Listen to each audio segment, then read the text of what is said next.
Welcome to On Chemistry. Always try to do your best.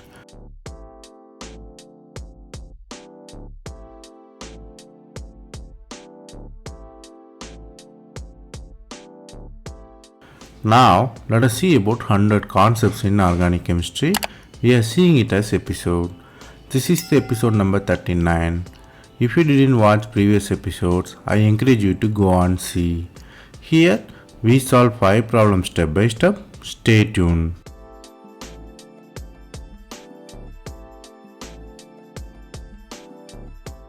Let us see the first question. They are asking compound with 2 NMR signal, which is in the proton NMR, which is 3:2 ratio. Here they given benzene with acetyl group attachment, which is in ortho position, meta position and para position, and linear chain compound with diketone. From the proton NMR value and the integration, you might realize the question is really about symmetry versus signal. The answer is both C and D. Let us see how.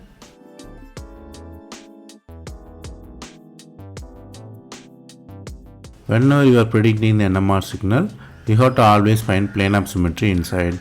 Here I given the 4 structures with plane of symmetry. A structure has plane of symmetry goes through the middle, and B bisects the both ortho position. B has 2 plane of symmetry and D has 1 plane of symmetry along the methylene groups.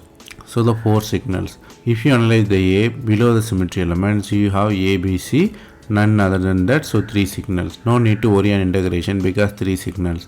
If you look at the B, it also has 4 signals, so it is not our answer. But you have to look at the C and D, you have 2 signals. After the symmetry element, you can find only 2 protons, A and B protons in C. Similarly, A and B protons in D also.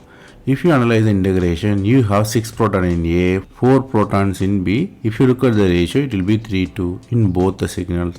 So the answer will be clearly C and D. Here the concepts you have to learn here is first identify the symmetry, then find the number of signals. The atoms in the repletion plane should have same chemical shift.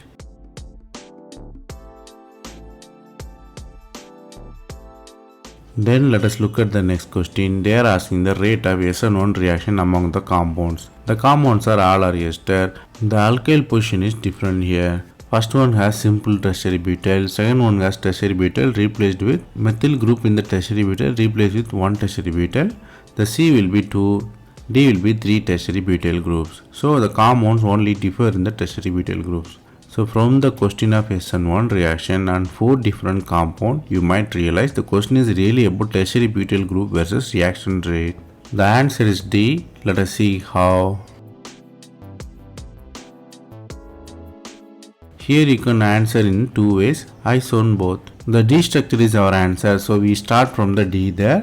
So what really happened? SN1 reaction involving the breaking of carbon, which is formed cation and the remaining nucleophile. The cation, let us look at it. The starting metal you have sp3 hybridized carbon, tertiary butyl groups are there. The bond angle is more or less 109 degree. But if it's formed the cation, it will become 120 degree. So the strain is relieved there.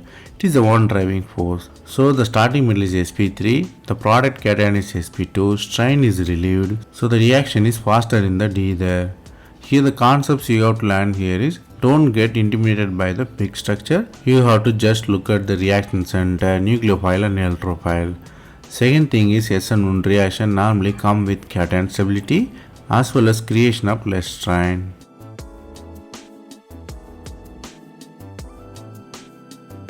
Then let us look at the next question. Here they given the 3 different conformation, which is difluoro, dichloro, dibromoethane. They are with 3 different conformation. The bromine are syn to each other, bromine are anti to each other, and all the groups are related. You are having the mixture here. They are asking number of lines in the 19F NMR, which is fluorine NMR in low temperature. So the rotation is freeze there. They are asking for the mixture. So how many signals come? The choices are 1, 2, 4 and 5. So from the structures and possible NMR values, you might realize the question is really about free rotation versus low temperature NMR. The answer is B. Let us see how. Here are 3 different compounds. Last 2 are enantiomers. Last 2 are mirror image of each other, which could be the diastereomer. They are asking the fluorine NMR, so we look at the fluorine. Here I highlighted the fluorine. There are only two kind of fluorine. The A type of fluorine with chlorine and bromine, P type of fluorine with chlorine and chlorine. So only two types are there. So only two type of signal is possible. So the answer is clearly B, two signals. Here the concepts you outline here is stereoisomers give same chemical set because of environment. Second thing is mixer always give combination of spectra. We should not integrate it because it depends on concentration. Then let us look at the next question. They are asking IR stretching frequency of carbonyl group. They given the three different cyclic ester. The A compound has conjugated ketone with one methyl group. B has one side ketone, another side alkene. C has exocyclic double bond with ester there. So the three possible structures, three carbonyl system. They are asking IR stretching frequency. So the answers can be which one will be higher, which one can be lower. So from the question of IR stretching frequency and the three structures, you might realize the question is really about conjugation versus stretching. The answer is C. Let us see how. Here let us start from the B, it will be easy. B will be the 1800 region because oxygen is electronegative, it don't participate in the conjugation. So the donation will not be effective, so it will be the higher ring spectra. So it will be higher in spectra. Even though the double bond in conjugation, since the oxygen don't donate, there will be no conjugation. Then if you look at the C, 1761, the bond will be exocyclic double bond. Since the bond is exocyclic double bond, it don't participate in the delocalization because bond angle inside and bond angle outside will be different. So exocyclic double bond contribution will be little bit less effective. So conjugation does not participate in this one. So if you look at the A, double bond in conjugation, so definitely it weakens the carbonyl bond. So A will come least one. The reason for conjugation weakening the double bond is the conjugation donates the electron to the carbonyl. Carbonyl becomes single bond. That's why conjugation weakens the double bond. So the answer will be clearly C. B will be the first, C will come next, A will be the least one. Here the concepts you have to learn here is conjugation decreases the strength of CO bond. Here the concepts you have to learn here is conjugation decreases the CO bond strength.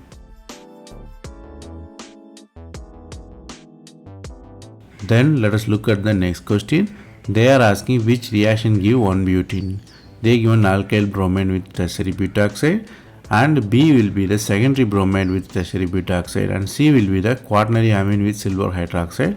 D is secondary alcohol with sulfuric acid. So from the question of 1-butene formation and possible 4 reaction, you might realize the question is really about reactant versus reagent.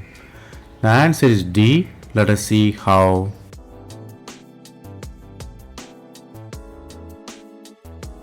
So let us analyze each reaction separately. A and B will be similar.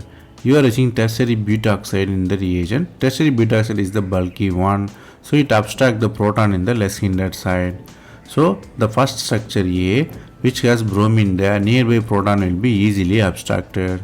So proton is abstracted, you have 1-butene. The same thing happened with B also. The proton is abstracted, you have 1-butene formation. If you look at the C1, quaternary ammonium salt and silver hydroxide, this reaction undergo many step method including E1CP kind of mechanism. So the product will be 1-alkene or 1-butene. It is the example for Hofmann elimination also. Less substituted alkene is the major product. The mechanism is complicated and multiple steps. If you are interested, study separately. If you look at the D, the intermediate is cation formation. Because sulfuric acid protonate the alcohol, you have cation formation. You have many intermediate possible equally. So the answer will be definitely D there. Here the concepts you have to learn here is tertiary butoxide is the bulky base. Always abstract the proton from less hindered side. Second thing is always amine undergo Hofmann degradation. Less substituted alkene will be the most favored one.